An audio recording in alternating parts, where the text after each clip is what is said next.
If you're willing to share, what is one of the darkest moments in your journey so far? Yeah, this might be controversial. I'll tell you the story. Basically, like I released a song. Um, I released a song called "Isolation," which was like this is actually one of my favorite songs. This was like 5 years ago, right? This is 2019. This is 2019. Um, and this girl I used to work with, um, she used to do like social media postings for Universal Music.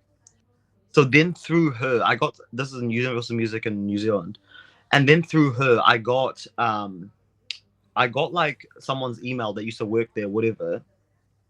And then I emailed them. I didn't hear anything back. But then the head of Universal Music at the time in New Zealand, he emailed me back, being like, "This is great. This is great. Do you have any more stuff coming out?"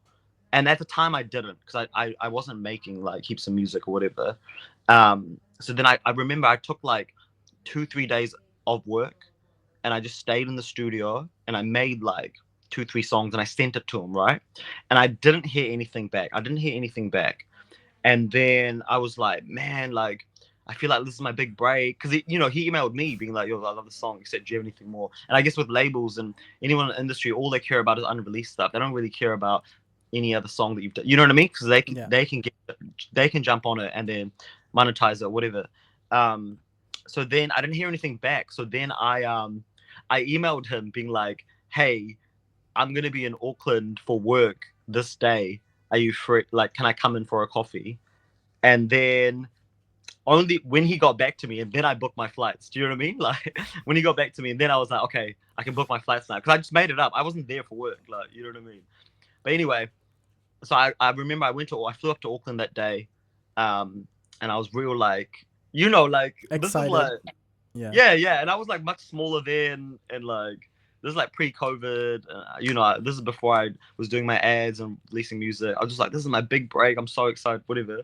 And then I get there, and the office is amazing, whatever. And then this dude, like, he just like basically the meeting did not go well. You know what I mean? And like he was basically like, look, it was real. It's so strange to think that someone could say that in this time that we live in, because like this era that we live in, especially with corporations.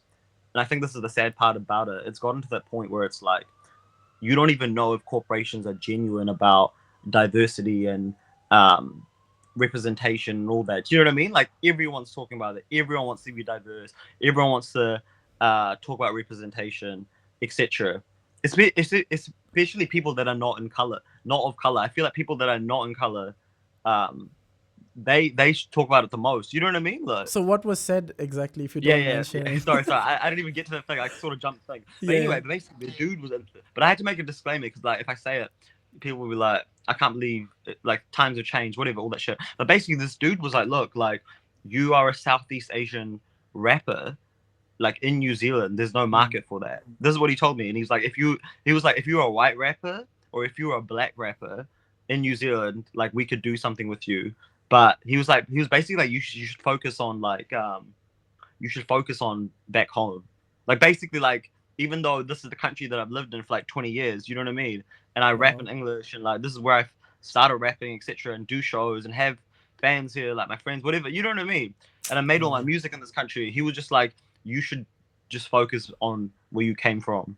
You know what I mean? Like it That's a was bit cooked, man. interesting, like because I'll tell you, like this is a thing that I've been doing here as well, trying to get this Indian pop movement. And what I've Yeah. realized is like there's 10% Indian population here, and if you count Bangladeshi Indian, like you're gonna resonate with an Indian audience as well. It's not Yeah, like 100%. there's any difference. So Yeah. I always say to people, like, I hear Spanish music on the radio, I hear K-pop music Yeah, on the yeah, radio, and actually the Indian, Bangladeshi, and that South Asian, bucket of people are yeah. actually more a higher percentage of representation of the population anyway. So I find Yeah. that a bit that's very interesting to me. Yeah.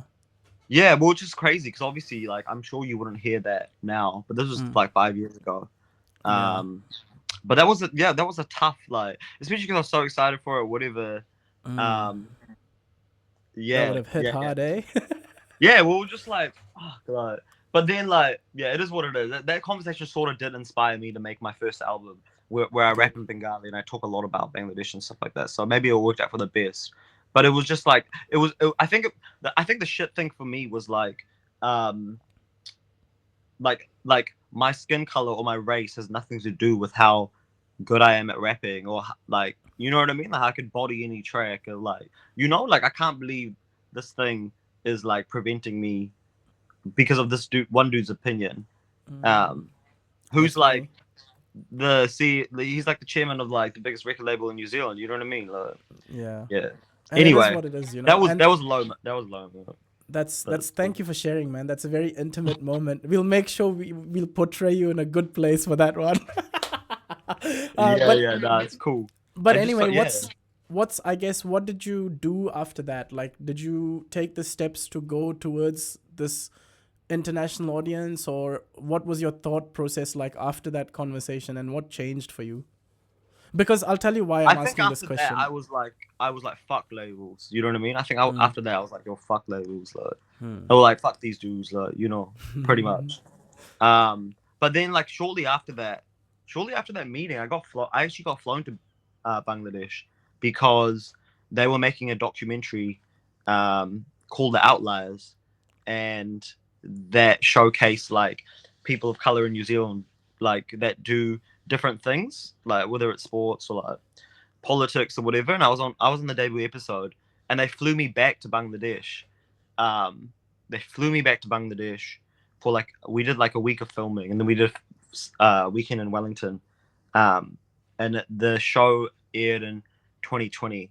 Um, so in December 29, we flew back, and I remember talking to the producer of the show, and he was like, "You should make a song to time it with the show release, and you should try rap in Bengali."